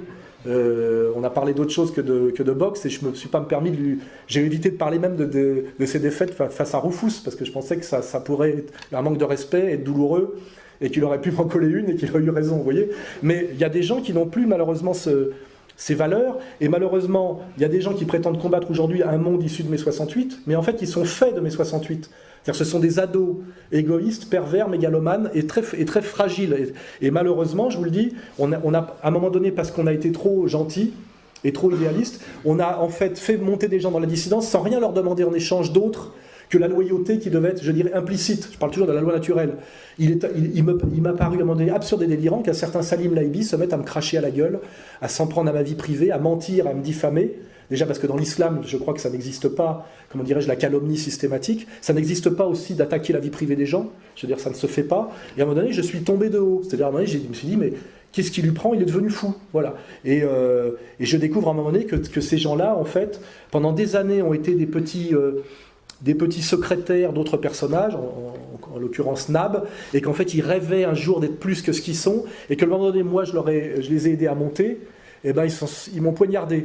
Et j'insiste pour dire que ce n'est pas du tout rare ou exceptionnel. Toute l'histoire du monde n'est faite que de Caïn et Abel, de tout Coco et Philii, hein, de Brutus et César, de Marine et de son père, de ma sœur et de moi. C'est malheureusement la faiblesse humaine universelle, et c'est pour ça qu'il y a des valeurs et qu'on essaye de s'élever au-dessus, mais le monde n'est fait que de trahison, de rivalité, de Judas, de numéro 2 qui essaie de devenir de numéro 1. Il y a une époque, je me prenais dans la gueule un certain Marc Georges, qui avait été mon bras droit, que j'avais promu pour qu'il m'aide, etc., et qui a essayé de me piquer ma place, me piquer mon association, et qui, chaque fois qu'on lui tend un micro depuis 10 ans à Canal+, vient me cracher à la gueule, vous voyez. Et malheureusement, ça veut dire que quand on s'élève à un certain niveau de combat, ce que j'ai constaté, on a les coups qui viennent d'au-dessus, c'est-à-dire du système, et les coups qui viennent d'au-dessous de ceux des petits qui voudraient prendre votre place, vous voyez. Quand vous mais c'est par exemple, si je prends un exemple d'un gars d'origine ouvrière qui a eu des potes de sa cité et qui est content de réussir un peu socialement et de s'élever par son travail. Il se dit, mes potes vont être contents parce que je peux les inviter au resto, machin, il va découvrir que tous ses potes vont le mettre à le haïr et vont le traiter de riche et de salaud, etc., ou essayer de lui emprunter de l'argent sans lui rendre, etc. J'ai vécu tout ça personnellement, hein, parce que je viens vraiment du très bas, contrairement à ce que certains pensent, et malheureusement, quand on s'élève un petit peu, eh ben on découvre exactement, je sais pas, comme dans le pilotage, là, qu'il faut doubler le mec de devant, et puis il faut aussi pas se faire doubler par le mec de derrière. Et aujourd'hui, dans ce combat qu'on mène, effectivement, on a la violence de Valls et du CRIF qui est très violente sur moi et Dieudo. Et je vous garantis que heureusement que j'ai une organisation et que j'arrive à faire rentrer du pognon, etc. Sinon, j'aurais déjà disparu et quitté le pays. Et puis les petits qu'on a essayé de faire monter en pensant qu'ils avaient compris le combat, ce qu'on pouvait faire et ne pas faire, etc. Et qui ont leur petit ego personnel. Se sont laissés manipuler, et j'estime que ce n'est pas vraiment une excuse, parce que quand on vous raconte des conneries sur les gens, on n'est pas obligé d'avoir envie d'y croire. À un moment donné, on peut aller vérifier, vous voyez, et qui ont été manipulés par le système, parce que souvent il y a eu des interventions, effectivement, des manipulations, effectivement, et qui se mettent d'un seul coup à se retourner contre vous, essayer de vous tuer pour prendre la place, pour aussi faire parler d'eux. Je sais que Salim Laibi dit, quand je parle de vitamine C, je fais 5000 vues, quand je parle de Soral, je fais 50 000. Et à un moment donné, Farida Belgoul, par ses assistants, qui sont tous venus me voir, etc., elle était en permanence en train de regarder les scores sur YouTube et Dailymotion. Elle ne vivait plus pour voir si elle avait été à 45 000, 46 000, etc. C'est-à-dire que elle était devenue une vedette d'Internet, vous voyez. Et malheureusement, ce vedettariat sordide auquel moi je suis sorti pour ne pas me retrouver comme ma sœur aujourd'hui, dépressive, botoxée, et obligée de tuer son propre frère pour faire un dernier tour de piste, en allant signer des bouquins un dimanche dans un centre Leclerc, 3 livres vendus dans l'après-midi, je ne sais pas, vous voyez, parce que derrière, derrière, le soir, je vous garantis, la dépression nerveuse, elle est pour après. J'ai pas besoin, justice immanente, hein, j'ai pas besoin de me fâcher. Hein. Plus personne de la famille ne veut lui parler, et quand elle aura fini son tour de piste de trahison, même les gens qui l'ont poussé à la trahison la méprisent, parce que c'est les gens qui l'envoient au casse-pipe ont le sens de la famille, eux. Et ils savent qu'il y a des choses qui ne se font pas. À la fin, ça sera la solitude, la vindicte, exactement comme la propre petite fille de Le Pen. Vous avez vu, elle renonce à se présenter en PACA, parce qu'elle a voté la mise à mort de son propre grand-père. Et elle dit, je ne me présente pas, j'ai peur, physiquement. Elle a peur de se faire cracher à la gueule sur les marchés de PACA, vous voyez, donc à un moment donné, il y a aussi... assois-toi au bord de l'Oued et regarde passer le cadavre de tes ennemis, les chiens aboient, la caravane passe, vous voyez, il y a tous ces dictons-là. La durée, le temps est un truc fondamental. Moi, j'en prends plein la gueule, mais je me dis, pensez à tous les gens qui ont prétendu me faire la peau, qui étaient plus malins. Dantec, qui m'a fait un procès, il est en train de crever, le pauvre, au Canada, il n'ouvre plus... Nab, il écrit un livre de 2000 pages sur moi, on l'attend toujours. N'oubliez pas, je veux dire... on en prend plein la gueule de partout, et si Jésus a eu, comment dirais-je, Judas, je ne peux pas être meilleur que Jésus, c'est pas parce que je suis mauvais, etc. Dieudonné, il a eu Ahmed Moualek, il a aujourd'hui Laurent Louis, moi j'ai eu Marc Georges et Salim Laibi. Malheureusement, tout ça est universel, et c'est pour ça que nous sommes sur Terre, hein, et qu'effectivement, il faut qu'il y ait quelque chose au-dessus qui s'appelle le paradis, et quelque chose en dessous qui s'appelle l'enfer, pour que la vie soit supportable, vous voyez. Parce que c'est vrai que sinon... Ça, c'est une vraie question fondamentale, plus que religieuse, mais anthropologique. La vie est insupportable si on ne peut pas penser que quelque part, à un moment donné, il y a une justice divine, etc. Tellement c'est dégueulasse. Vous voyez, mais la vie est un combat, voilà, je le répète, et c'est un dur combat, un combat d'une grande violence. Et quand on se hisse à un certain niveau, comme moi, de prétention, d'arrogance dans le combat, le retour est très violent, très pervers, très, je dirais, d'intensité égale, hein, en valeur absolue, pas forcément en qualité, parce que moi, je pense... de jamais trop taper sous la ceinture, mais en valeur absolue, effectivement, on vous renvoie une énergie à peu près comparable. Et comme on ne peut pas me combattre selon mes valeurs à moi, le combat est d'autant plus dégueulasse et sordide que j'essaye, moi, de le maintenir à un niveau de sérieux, voilà, de qualité, etc. Et donc, je dirais, en dernière instance, que tout ça est finalement, en termes d'énergie, en termes d'anthropologie, est normal, je dirais normal, quasiment éternel, ce que Nietzsche, dans une intuition très forte, appelait l'éternel retour, et que malheureusement on ne peut pas y couper, et que tous les gens qui ont tenté des combats qui peuvent être comparables ont subi à peu près le même genre d'épreuves, je dis bien c'est des épreuves, et que vous devez surmonter pour prouver que vous êtes bien le combattant que vous prétendez être. En réalité, c'est comme dans une hiérarchie effectivement à l'ancienne. Je suis effectivement un des chefs de la dissidence parce que je vais être attaqué et que je vais vaincre des gens qui ont prétendu m'attaquer et me vaincre, vous voyez. Et c'est ce que je suis en train de faire. Et si je suis vaincu, eh ben, je dirais à la Jacta Est, tant pis pour moi. Voilà. Je finirai là-dessus, sur cette digression effectivement sur la dissidence. Voilà. Merci pour cette réponse. Pour le cercle Proudhon, juste en deux mots, le cercle Proudhon n'a pas explosé que sous le poids de ses contradictions internes et de ce genre de choses. C'est aussi l'avènement de la Première Guerre mondiale qui a mis fin, qu'il n'avait pas vu venir et qu'il ne voulait pas voir, qui a mis fin à l'expérience du cercle Proudhon. Peut-être quelque chose dont il faut tirer la leçon. Merci. Une autre question.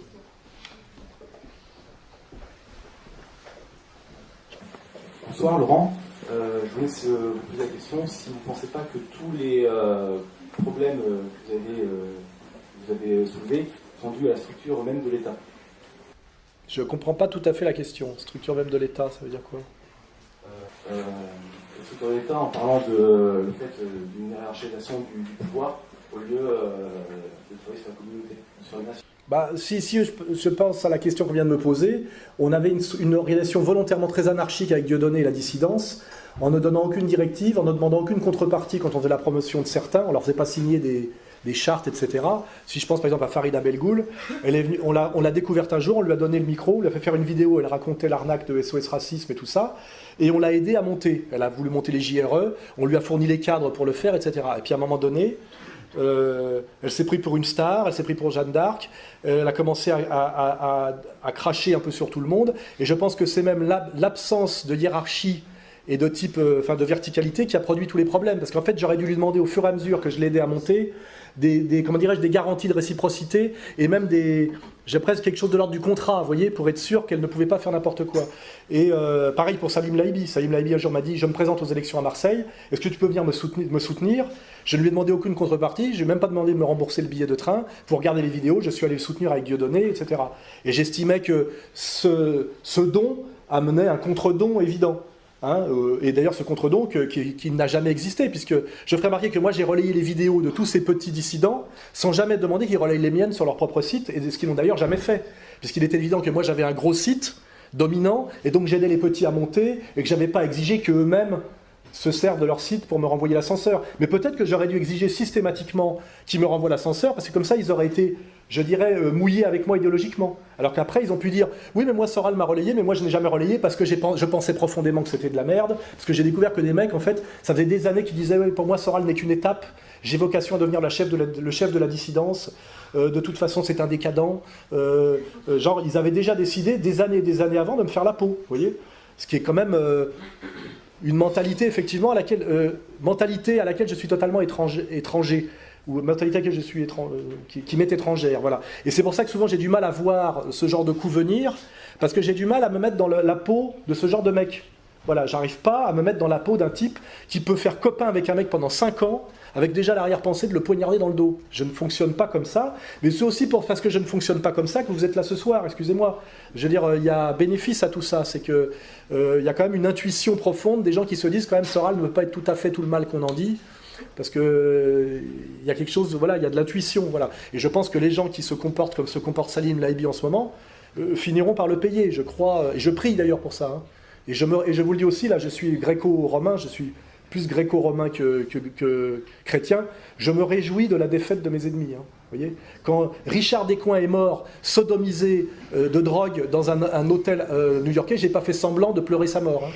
J'ai dit: cet enculé est mort comme il a vécu. Voyez, voilà. Et je le dirai donc de tous les ennemis dont je vous ai parlé, sans problème. Voilà, je ne suis pas masochiste. Voilà, je finirai là-dessus.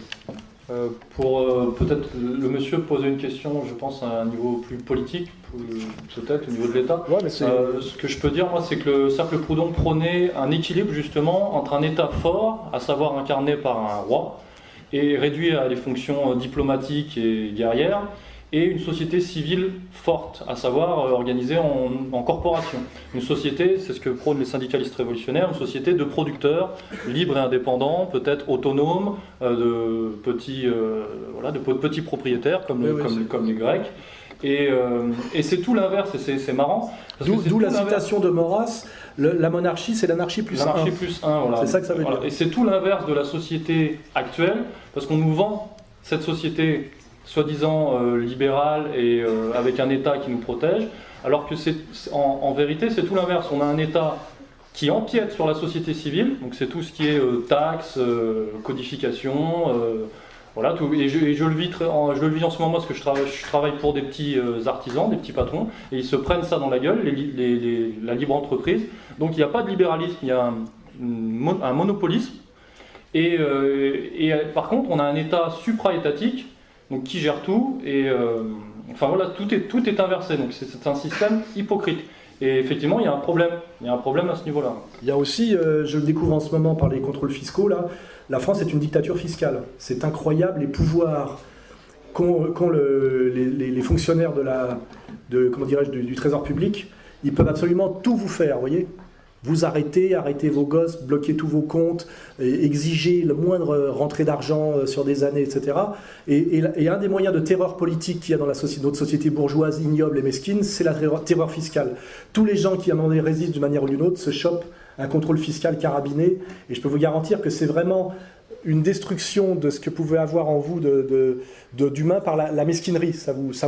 En fait, il vous oblige à descendre au plus bas niveau de mesquinerie en disant tu vas me dire quel est ce chèque de 132 € que tu as encaissé le 12 juillet 2012, d'où vient-il? Il vous oblige, et ce genre de questions, c'est pas une question, c'est des centaines de questions comme ça pour vous obliger à ramper et à devenir un tétard de la quantité et de la mesquinerie comme eux. C'est vraiment, il y a quelque chose de... Vous voyez, quand on parle des sociétés totalitaires qui torturent, etc., la torture fiscale est quelque chose d'infiniment subtil, mais de très très efficace. Parce que si vous vous soumettez à ça, vous êtes détruit. Et si vous résistez, vous êtes, comment dirais-je, hors la loi. C'est-à-dire que ça peut vous amener à la prison. Si vous refusez de répondre, par exemple, vous voyez.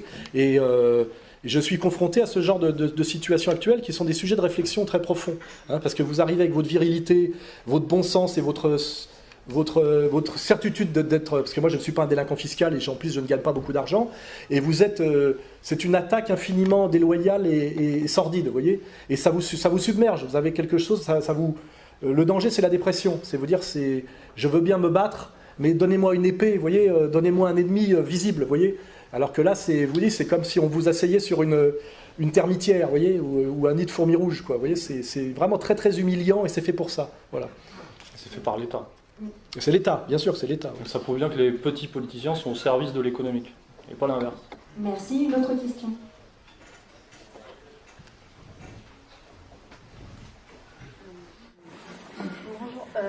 Non, j'avais une question par rapport à Proudhon. Ça marche pas? Si, parlez fort et près du micro. Quand on lit Dostoïevski, on se rend compte que dans les milieux révolutionnaires de la fin du 19e siècle en Russie, c'était Proudhon la référence. Et que Marx, pareil, dans l'introduction à Marx, j'ai appris qu'il s'était dépêché d'écrire Le Capital pour contrer Proudhon. Donc et j'ai pas lu Proudhon encore. Je voulais savoir pourquoi on n'entend pas du tout parler de Proudhon et qu'on entend beaucoup parler de Marx. Et c'est une question subtile. Hein. Et en annexe, quel livre de Proudhon vous me conseillez? Moi, ce que je dirais là-dessus, ma théorie là-dessus, c'est que Proudhon était peut-être, alors ça c'est vraiment compliqué, mais c'était peut-être le plus subversif des deux, parce que le plus connecté justement à ce qu'on appelle l'humanité, la vitalité, la combativité, la réalité. Voilà. J'ai écrit sur cette question très précise dans Comprendre l'Empire. Hein. Si vous le lisez, vous verrez que j'en parle. Oui, vous retrouverez le passage. Je parle justement de Proudhon et de Sorel, qui sont en fait beaucoup moins des hommes de concept au sens de la toute-puissance du concept, mais plus des hommes du réel et de l'intuition. D'abord, ce sont des Français liés à la petite bourgeoisie. Alors que Marx, c'est la grande bourgeoisie juive assimilée allemande, qui finalement après écrit au British Museum, dans une bibliothèque, payée par son ami Engels, qui a de la fortune personnelle. Et il y a en fait il y a aussi sans doute le fait qu'il y a chez Proudhon un antisémitisme forcené. Hein.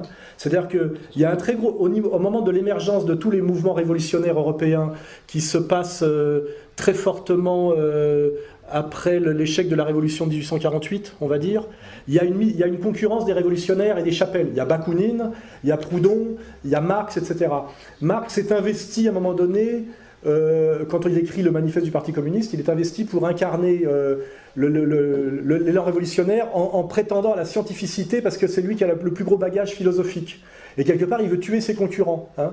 Et quand Proudhon écrit Philosophie de la misère, il répond par misère de la philosophie. Hein. C'est-à-dire, Proudhon n'a pas les moyens intellectuels de penser la modernité, etc.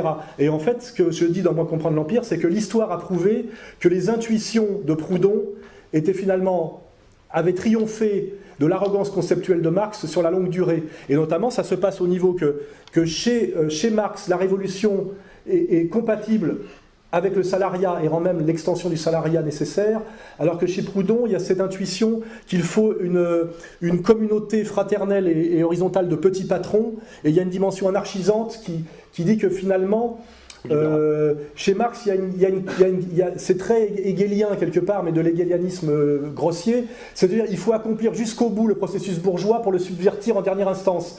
C'est-à-dire qu'une fois qu'on aura construit cette pyramide étatique totalement verticale, il suffira de prendre le pouvoir du sommet et tout le reste suivra. Alors que l'intuition de Proudhon, c'est de dire que ça sera la même chose, puisque ce qu'il faut détruire, c'est cette pyramide de verticalité. Et c'est pour ça que Proudhon, comme Sorel, et c'est sa référence d'ailleurs au monde gréco-romain, maintient toujours l'héroïsme contre le calcul tacticien-politicien, et maintient toujours l'alliance des petits producteurs indépendants contre l'extension du salariat. Hein. Et je pense que Marx, finalement, a aussi été peut-être plus aidé inconsciemment, consciemment par la haute finance cosmopolite, parce que sans doute que finalement, en dernière instance, il le trouvait moins dangereux, parce qu'il n'était pas nationaliste, il n'était pas petit bourgeois, il n'était pas antisémite, enfin il l'était d'ailleurs totalement, mais il était quand même juif. Ça aussi, on pourra revenir aussi sur le fait que Marx, c'est très ambigu, parce que la question juive, elle est très antisémite, mais pas de façon instinctive et petite bourgeoise et colérique comme Proudhon. Et donc, pour conclure rapidement, Marx a gagné un combat, je dirais, contre ses concurrents révolutionnaires. Alors la question, c'est de savoir pourquoi l'a-t-il gagné en dernière instance. Est-ce qu'il n'y a pas des gens qui avaient intérêt à ce qu'il gagne ce combat? Est-ce que c'est les hasards de l'histoire? Est-ce que c'est sa plus grande puissance intellectuelle? Parce que c'est quand même un génie du concept, c'est évident. Mais voilà, en tout cas, aujourd'hui, moi, je m'amuse, en tant qu'ancien marxiste-léniniste, j'admets que Sorel et Proudhon ont eu raison sur Marx, mais on peut l'admettre qu'aujourd'hui, avec le recul notamment de ce qu'a été le socialisme réel, on peut aussi donner raison à Orwell sur des gens qui le combattaient de la gauche, après, dans les années 50. Mais je veux dire, c'est des débats qui demandent au niveau de culture historique et philosophique sur tous les combats du mouvement ouvrier européen. Il faut vraiment s'intéresser à tout ce qui s'est passé au moins entre 1848 et le premier congrès de Tours, vous voyez. Et ça aussi, c'est une énorme culture que plus personne n'a aujourd'hui. Et qui est un peu perdue, vous voyez. Et puis ça aussi, ça demande beaucoup, j'insiste là-dessus, il faut des milliers d'heures de lecture, de travail, de réflexion pour maîtriser cette culture qui permet de parler à peu près sérieusement d'une réalité historique, d'une totalité historique. Il faut connaître l'histoire de la bourgeoisie, l'histoire du mouvement ouvrier, les luttes internes des deux côtés, l'histoire de la monarchie. Moi, aujourd'hui, je découvre encore des choses que je ne connaissais pas il y a 10 ans. Je me suis beaucoup cultivé sur justement le syndicalisme révolutionnaire et la pensée de Maurras, que je méprisais à l'époque où j'étais marxiste-léniniste, parce que pour moi tout ce qui n'était pas du concept pur était considéré comme de la branlette petite bourgeoise ou de la nostalgie de nobliaux des vaincus. Et c'est vrai qu'aujourd'hui, à 56 ans, je me rends compte qu'il y a 10 ans, je disais encore un peu je pouvais dire certaines choses que j'estime aujourd'hui comme des conneries, même si c'était des conneries de bonne foi, etc.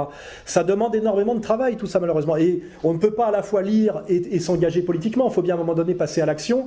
Et si vous êtes décidé de passer à l'action après avoir tout lu et tout compris, vous serez mort avant. Donc ça veut dire que c'est ça qui s'appelle la vie, c'est qu'il y a un pari, une prise de risque. Et c'est pour ça qu'en dernière instance, l'intuition est importante.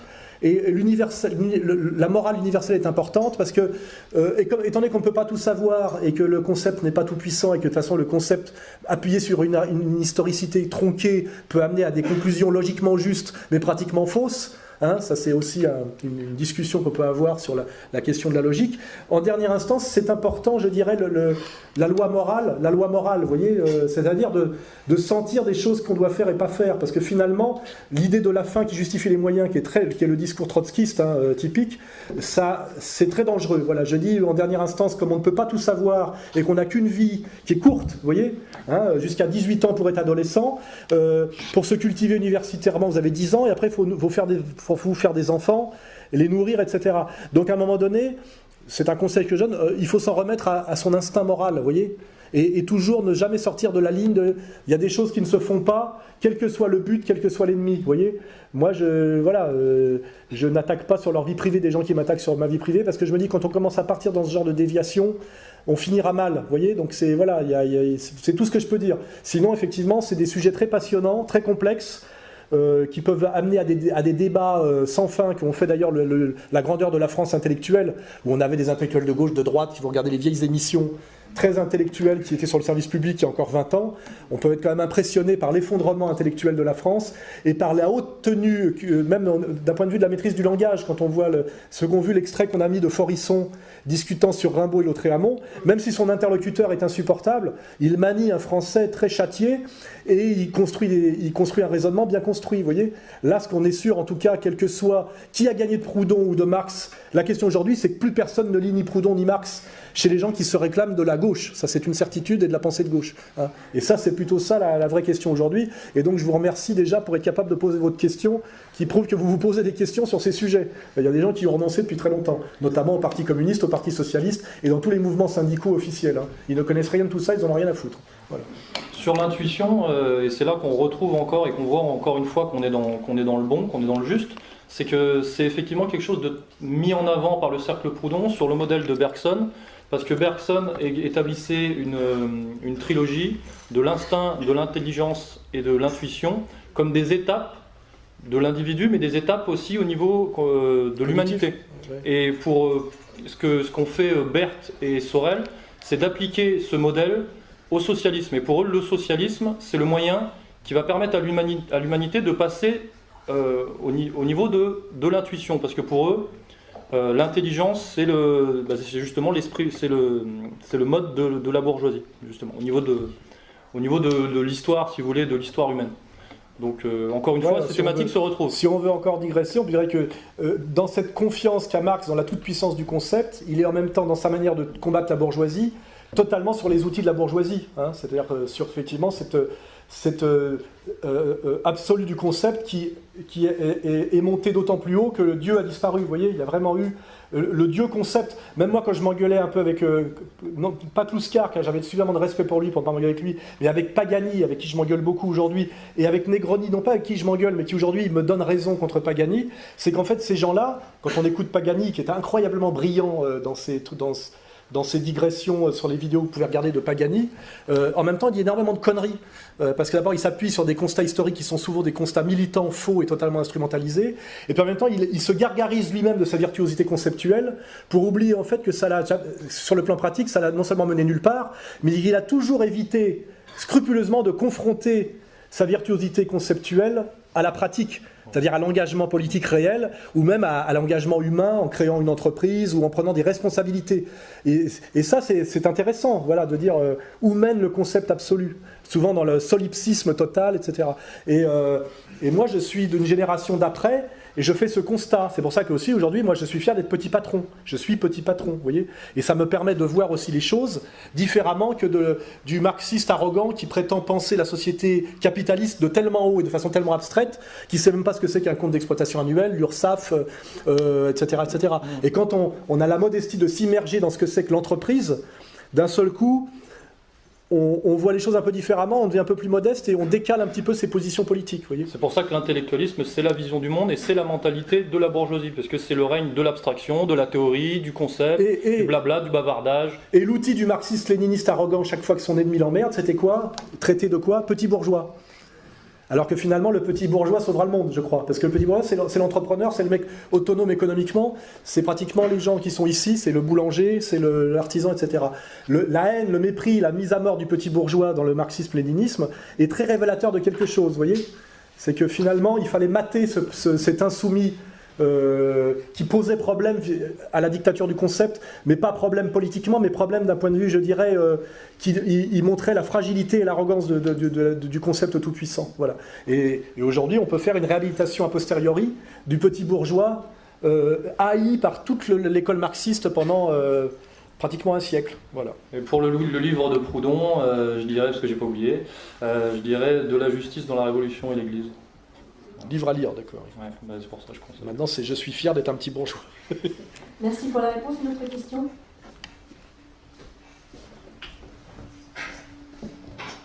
Bonjour. Je voulais savoir votre avis sur la question suivante. Est-ce que vous pensez que notre émancipation suppose la sortie de l'Union européenne, en faisant écho à Podemos en Espagne peut-être, et Syriza en Grèce, ou peut-être d'autres partis politiques dans l'avenir? Merci. Bon, moi, je réponds ça. Oui, je pense qu'il n'y a pas de solution d'émancipation sérieuse et de sortie du système de domination tel qu'il est si on ne sort pas de l'Union européenne. Après, c'est un dur combat politique d'y arriver et que si je veux donner une réponse sérieuse, il faudrait non seulement qu'on sorte de l'Union européenne, la France sort de l'Union européenne, mais que tous les pays majeurs de l'Union européenne, c'est-à-dire ceux constitués de l'Europe des 6, sortent de l'Union européenne et en sortent en même temps. C'est ça la difficulté. Si on le fait tout seul, ça va être très douloureux. Il faudrait que la France, l'Allemagne, l'Angleterre, l'Italie et l'Espagne, on va dire en gros, il y a Luxembourg sans doute aussi, sortent de l'Union européenne en même temps. C'est-à-dire que non seulement il faut le faire, mais on ne peut pas le faire tout seul. C'est pour ça que le chemin est très étroit. Voilà. Et je pense qu'on le voit effectivement en ce moment avec l'expérience grecque.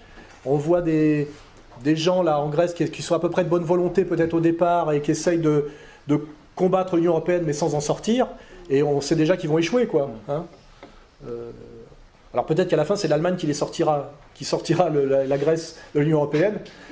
C'est peut-être, voilà, c'est une question complexe, hein, tout ça. Mais moi, oui, effectivement, l'Union européenne est un carcan fait pour que rien ne puisse se faire de sérieux pour remettre en cause ces fondamentaux qui sont mortifères. Hein, et qui amènent au traité transatlantique, qui amènent à une société technocratique intégrale, qui amènent à une dictature fiscaliste, qui amènent à une standardisation absurde, qui amènent à une négation du génie des nations, etc. etc. Oui. Ça j'en suis sûr. Technocratie. Ouais. Si la France sort de l'Union européenne, est-ce que l'Union européenne se casserait la gueule d'elle-même? Il n'y a rien de prévu, d'après ce que disait Attali, il n'est pas possible d'en sortir, ils ont fait exprès de ne pas envisager la question, et ils feront tout pour que ce soit jamais possible, c'est-à-dire ils pousseront au chaos, à la guerre, à machin, c'est comme ils veulent pas voir ils feront tout pour sauver l'euro, parce que s'ils admettent la défaite de l'euro et la fin de l'euro, ils admettent la défaite de tout le reste, ils sont prêts à ruiner les économies, à monter le chômage à 50%, ils sont prêts à déclencher des guerres civiles, plutôt que de renoncer à l'existence de l'euro et non de l'Union européenne, les deux sont articulés, parce que ce sont d'une certaine manière des religieux laïcs. C'est une foi, l'Union européenne. Ce sont des hommes ce sont des, comment dirais-je, des dingos, quoi. Hein. Ils n'ont pas produit une rationalisation du réel. Ils veulent soumettre le réel à une rationalité totalement abstraite qui a à voir avec l'univers idéal des nombres et l'espace euclidien plan, par rapport à ceux qui peuvent faire des parallèles avec la topologie, etc.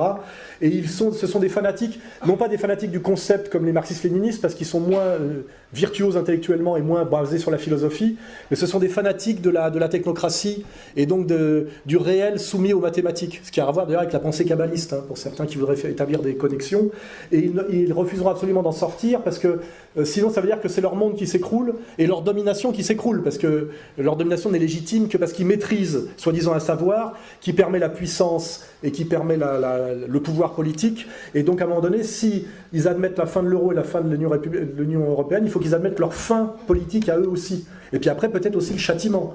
Parce que le jour où d'autres prennent le pouvoir, ils vont peut-être montrer toute leur turpitude et tout ce dont ils sont responsables. Et ils ont très très peur de ça, il ne faut pas oublier. Parce que quand vous perdez le pouvoir, c'est pas seulement vous perdez le pouvoir, c'est que c'est plus comme du temps où à la limite on exilait Napoléon à l'île d'Elbe. Ça c'était la période, pour ceux qui lisent le grand, ce penseur allemand là, de théorie du partisan, Carl Schmitt, c'est qu'aujourd'hui on est dans l'ère du totalitarisme démocratique où quand on a vaincu l'ennemi, on le met à mort intégralement. Vous voyez ce que je veux dire? Avant, on perdait la bataille, c'était ok, vous avez perdu, le type rentrait chez lui. Vous voyez, aujourd'hui, si l'Union européenne s'écroule et l'euro s'écroule, les technocrates responsables de tout ça savent très bien que comme Hitler, à un moment donné, quand il perd, il faut qu'il se suicide parce que sinon il sait ce qui l'attend. Je pense que les politiciens qui sont à la tête de toute cette saloperie mortifère et qui a produit que de la violence, du mensonge, etc., ont très peur, s'ils perdent le pouvoir, de ce qui pourrait leur arriver sur le plan de leur sécurité personnelle. Et on ne les laissera pas juste sur le côté du jeu. Voilà, donc on est dans une phase de lutte à mort, je dirais, d'une certaine manière, où ils ne veulent rien lâcher, parce que s'ils lâchent un peu, ils lâcheront tout, et derrière le lâcher tout, il y a leur destruction à tous les niveaux, je dirais symbolique et peut-être même réelle. Voilà. C'est pour ça que c'est une lutte à mort, d'une certaine manière. C'est pas une discussion politique, il y a un truc qui passe. Vous avez bien vu, quand le référendum a dit non, ils ont passé outre, et ils ont dit plus jamais de référendum parce que c'est plus gagné à tous les coups. Vous voyez. Et par contre, à chaque fois, il y a eu la trahison des élus, pour vous dire ce que c'est que la démocratie soi-disant représentative. Comme là, aujourd'hui, tout le monde dit que la loi sur la sécurité est anticonstitutionnelle, des hauts magistrats le disent, et quand même les députés l'ont voté les doigts dans le nez, de droite comme de gauche. Donc on a systématiquement des représentants politiques qui nous trahissent systématiquement. Il faut aussi te remettre en cause ce truc-là. Voilà. Et dans ce monde des mathématiques intégrales, c'est pas pour rien que le centre de ce monde est à Wall Street, et que c'est la bourse, et qu'effectivement c'est le règne des chiffres, des nombres, de la quantité, effectivement. Wall Street, la rue du mur, je ne sais pas, c'est peut-être le mur qui sépare les mathématiques. Il y a énormément de connexions entre la haute finance et l'idée totalement mathématique et abstraite de la haute finance et la pensée kabbaliste. Parce que la pensée kabbaliste, moi ce que j'en ai compris, c'est effectivement se substituer à Dieu en trouvant la formule mathématique magique presque qui permettrait de refonder le monde. Et de le dominer. Et de le refonder pour le dominer. Et c'est marrant parce qu'il y a les deux axes, il y a les kabbalistes et il y a Wall Street. Mais entre les deux, c'est la même dynamique. Mais par exemple, Attali fait la jonction entre les deux, par exemple. Voilà. Refonder le monde parce qu'il n'est pas assez bien. Pour eux.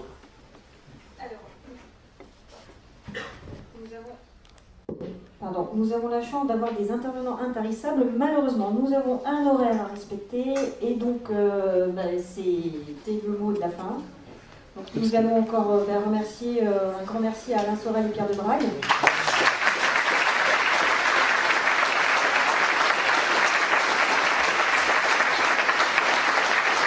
Braguette pour les intimes. Pas de police de Braille. Je voudrais aussi remercier toute l'équipe de RPI de la Loi parce que c'est grâce aux bénévoles que cette journée est possible, que ces journées sont possibles. Donc un applaudissement pour eux, s'il vous plaît. Oui, je vais en rajouter là-dessus. C'est parce que ER est une organisation avec des gens qui font leur boulot à leur place de manière très humble et plus humble que moi, qui quelque part fait un peu la vedette, même si j'en paye le prix par ailleurs. C'est parce que ER est une organisation que j'arrive à tenir encore aujourd'hui. Parce que sans cette organisation, qui est aussi une organisation économique, j'aurais été obligé d'abandonner par rapport à tout ce que je prends sur la gueule. Je ne peux pas assumer 16 procès en même temps, des contrôles fiscaux, etc. Et donc, je rappelle bien que si on a monté cette organisation à la fois économique et politique, et donc hiérarchisée, structurée, c'est pour pouvoir que moi, notamment, en ce moment, mais après on forme des jeunes pour prendre la suite, puissions mener un combat face à un système qui ne permet absolument pas à un individu tout seul de pouvoir le défier. C'est là où je reviendrai sur la naïveté des gens qui ont essayé de me déboulonner, comme Salim ou Farida. Ces gens-là sont allés au combat contre moi en étant des individus avec juste un blog. C'est impossible aujourd'hui de défier le système si on ne monte pas une organisation, vous voyez. Et monter une organisation demande de la hiérarchie, de savoir que chacun est à sa place, d'admettre effectivement qu'on n'est pas tous généraux, mais qu'il y a des grades, comme dans un orchestre symphonique ou une armée. Pour produire de la belle musique ou de l'efficacité militaire, il faut de la hiérarchie. Et quiconque vous dit que le monde peut fonctionner sans hiérarchie est un naïf, un menteur. J'y ai cru même quand j'avais 20 ans, je me suis dit je ferais mieux que les autres, etc. Mais non, il y a hiérarchie. Et quand vous ne respectez pas la hiérarchie, vous êtes toujours puni, y compris moi. Chaque fois que j'ai été trop gentil avec des gens et que je les ai traités comme mon égal alors qu'ils étaient objectivement mes inférieurs, je l'ai pris dans la gueule. Je vous le dis, je suis obligé aujourd'hui de rappeler et de maintenir le principe hiérarchique pour protéger même la cohésion du système et même pour aider les gens malgré eux dans le système hiérarchique. Sinon c'est l'anarchie, et l'anarchie malheureusement ça donne beaucoup de violence et de souffrance, et y compris pas que pour les gens du haut, hein, pour les gens du bas. Voilà. Et donc je veux remercier vraiment les gens de ER à tous les niveaux, parce que si ER n'existait pas et que Contre-Culture n'existait pas par le travail que tu fais, que vous faites, j'aurais été déjà depuis un certain temps obligé d'abandonner le combat et sans doute de quitter le pays, car je n'ai pas les moyens, moi, individuellement, de faire face. Et je vous le dis, personne n'a les moyens individuellement de faire face au système. Et ça, c'est d'ailleurs la dernière remarque. Tout le baratin hollywoodien, et ça je l'ai réfléchi, vous montre dans tous ces scénarios un individu seul qui triomphe du système, et le bien qui triomphe à la fin par un individu héroïque. C'est pour vous amener à ne jamais comprendre comment marche la réalité du combat. Dans la réalité, l'individu héroïque est toujours vaincu. Et c'est la grande honnêteté de Edmond Rostand par rapport aux mensonges du cinéma américain hollywoodien. C'est pas pour rien. Cyrano de Bergerac est tué à la fin par la coterie. Et il est tué en douce, en lui faisant tomber un madrier sur la gueule. Parce qu'on ne peut pas le vaincre en face à face et en combat d'homme à homme.